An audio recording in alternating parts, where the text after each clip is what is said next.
Halo semuanya, perkenalkan kami dari Universitas Katolik Musi Caritas, Maya Natalia 1921056 dan rekan saya Fitri Andriani 1921062 akan membawakan materi Perekonomian Indonesia Era Presiden Soekarno.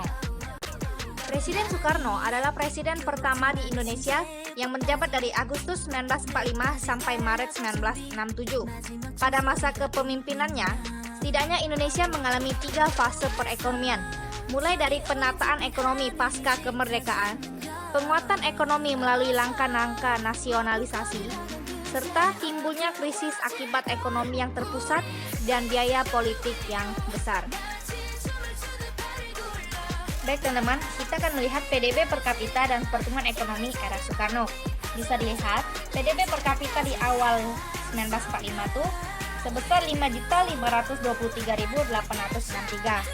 Dan di akhir era Soekarno sekitar 1966, PDB per kapita turun menjadi 5.075.517. Lalu untuk pertumbuhan per ekonomi dari 1945 sampai 1960 tidak ada datanya.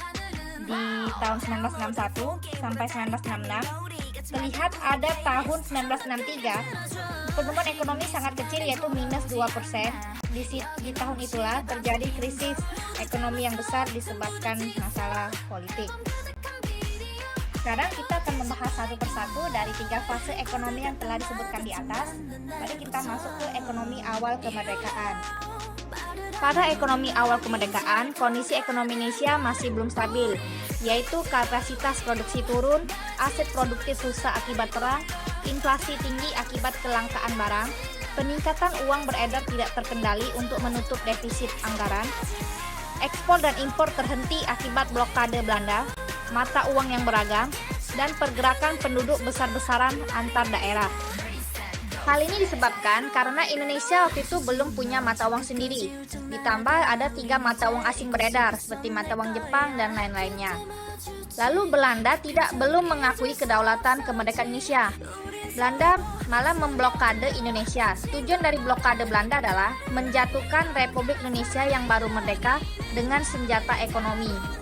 Sehingga kegiatan ekspor impor Indonesia terbatas dan terjadilah kelangkaan barang. Lalu ketiga adalah pengaruh keputusan perjanjian KMB pada 1949. Hasil KMB 1949 yaitu 1. Semua kebijakan ekonomi harus berdasarkan izin Belanda.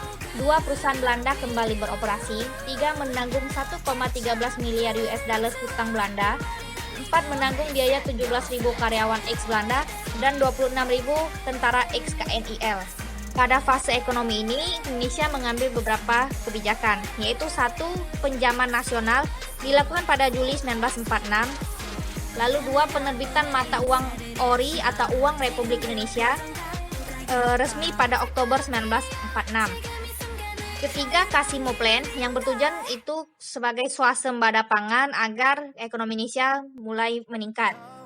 Keempat, pembentukan Planning Board. Planning Board ini bertugas menjadi badan yang membuat rencana pembangunan ekonomi untuk jangka waktu 2-3 tahun, lalu juga memberi saran nasihat pada pemerintah dalam rencana pembangunan ekonomi. Namun Planning Board ini tidak berjalan stabil karena munculnya agresi militer Belanda 1 dan agresi militer Belanda 2. Lalu kita akan masuk ke fase ekonomi kedua, yaitu masa ekonomi liberal. Pada era ini, Soekarno menerapkan sistem ekonomi liberal atau pasar, yaitu perekonomian diserahkan pada pasar sesuai teori klasik yang menyatakan laissez-faire, laissez-passer, sehingga campur tangan pemerintah sangat minim. Padahal, penguasa pribumi masih lemah dan belum bisa bersaing dengan penguasa non-pribumi, terutama pengusaha Cina. Jadi sistem ini juga membuat ekonomi lebih buruk ditambah lagi dengan kekacauan politik.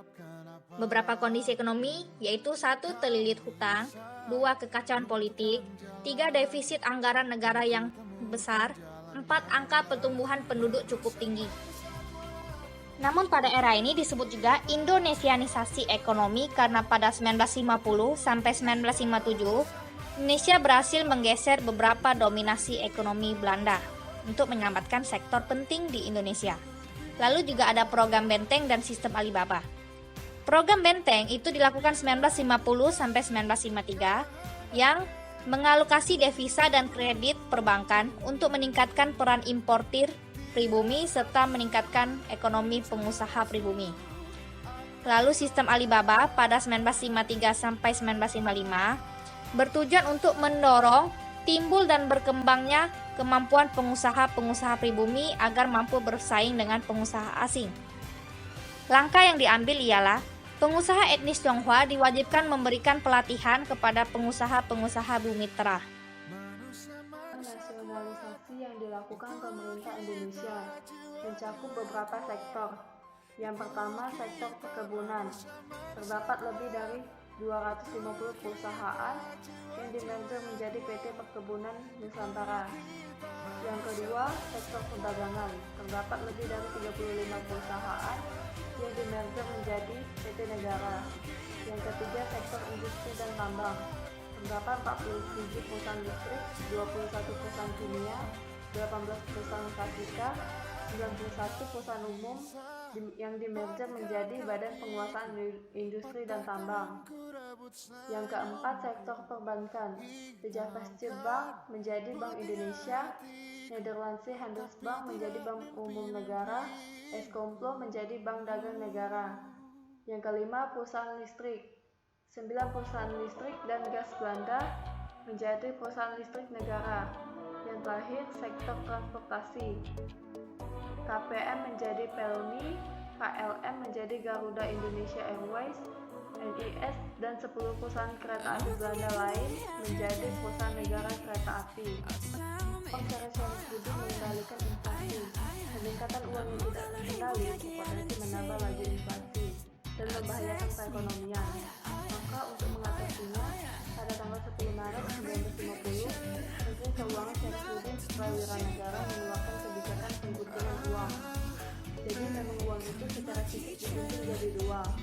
Yang pertama, itu tetap berlaku sebagai uang secara umum, namun memiliki hanya setengah harga. Kalau misalkan di sini 10 rupiah, maka setengah harganya 5 rupiah yang berlaku. Kemudian yang lainnya ditukar dengan obligasi dengan bunga 3%.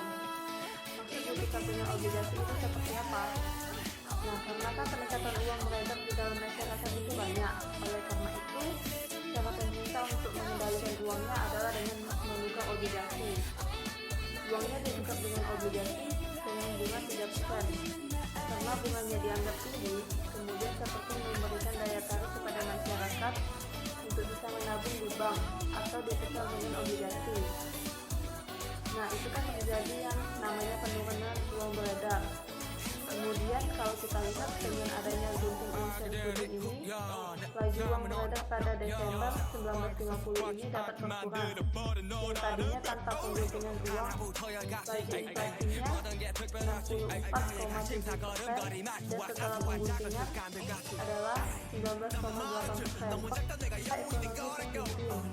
Karena gejala yang banyak terjadi di era sebelumnya, maka Indonesia menerapkan sistem ekonomi terpimpin. Sistem ini resmi terlaksana sejak dekret Presiden 5 Juli. Presiden Soekarno menguraikan ideologi demokrasi terpimpin yang isinya mencakup revolusi, gotong royong, demokrasi, anti-imperialisme, anti-demokrasi liberal, dan perubahan secara total. Pidato tersebut diberi judul penemuan kembali revolusi kita. Pada era ini, kondisi Indonesia mengalami krisis besar, terlebih sekitar tahun 1960-an. Disebabkan yang pertama karena Indonesia baru merdeka, dan konfrontasi dengan Belanda berkaitan dengan masalah Irian Barat. Yang kedua, pemberontakan dan gejolak politik terjadi berulang kali. Yang ketiga, Indonesia keluar dari PBB pada tahun 1965. Yang keempat, Indonesia berkonfrontasi dengan Malaysia dan negara-negara barat. Yang terakhir, anggaran negara dihamburkan untuk proyek politik Presiden Soekarno.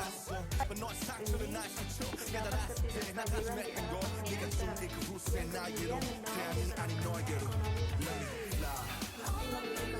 Di awal, APBN dan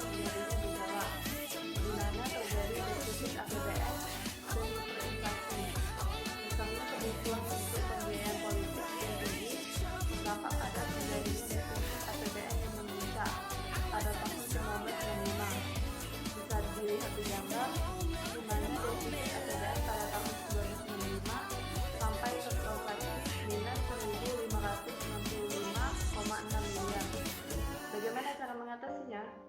Cara mengatasinya adalah bank sentral melakukan pembiayaan dengan menambah jumlah uang beredar. Kebijakan tersebut berujung pada kenaikan harga secara drastis. Nah, kalau misalkan terjadi kenaikan harga secara umum dalam waktu yang berkepanjangan, maka akan terjadi inflasi. Dan ketika inflasi itu terus berkepanjangan, maka akan menyebabkan yang namanya hiperinflasi. Juga bisa melihat penerimaan dan pengeluaran APBN realnya, di mana terus terjadi yang namanya defisit anggaran. Jadi, yang warna abu-abu itu adalah pengeluaran real atau belanja pemerintah. Yang warna biru itu adalah penerimaan realnya. Jadi kalau misalkan kita mau bandingkan yang belanja misalkan di tahun 1959 ini 16,1 ini belanjanya, tapi penerimaan sebelah. Bagaimana cara mendapatkannya? Yaitu dengan yang tadi, bank sentral melakukan pembiayaan dengan menambah jumlah uang yang beredar. Senjata uangnya kemudian diberikan kepada pemerintah dalam bentuk pembiayaan bank. Maka penanganan inflasi dibagi menjadi 2 tahap. Tahap pertama dilakukan pada tanggal 25 Agustus tahun 1959 yang dikenal dengan istilah centering atau penyihatan untuk mengendalikan jumlah uang beredar dan inflasi yang lepas kendali akibat dasarnya biaya politik. Nah, ini ada 3 kebijakan. Yang pertama, penurunan nilai mata uang. Nah, ini berlaku pada uang-uang kertas. Jadi yang tadinya itu nilainya Rp1.000 menjadi Rp100. Kedua, pembekuan giro, di mana deposito dan giro ditukar dengan surat utang pemerintah. Tujuannya agar masyarakat bisa menabung uangnya di bank. Ketiga, devaluasi, yaitu menurunkan nilai rupiah terhadap dolar Amerika. Kemudian tahap kedua yang dimulai pada tanggal 13 Desember tahun 1995 merupakan tahap kedua karena upaya penghapuskan jadi ada 2 kebijakan. Yang pertama, perencanaan mata uang, di mana berdasarkan ketetapan Presiden Republik Indonesia nomor 27 garis miring 1995 tentang pengeluaran uang negara yang berlaku sebagai alat pembayaran yang sah. Jadi adanya penerbitan uang baru Rp1. Jadi Rp1 ini menggantikan Rp1.000 yang lama senilai dengan Rp1 yang lama. Kebijakan yang kedua, semua jenis uang yang nilainya Rp10.000, Rp2.500, dan Rp1.000 tidak berlaku lagi. Nah, kurang lebih seperti itu kebijakan-kebijakan ekonomi yang dilakukan di masa kepemimpinan Presiden Soekarno. Sekian materi yang dapat kami sampaikan.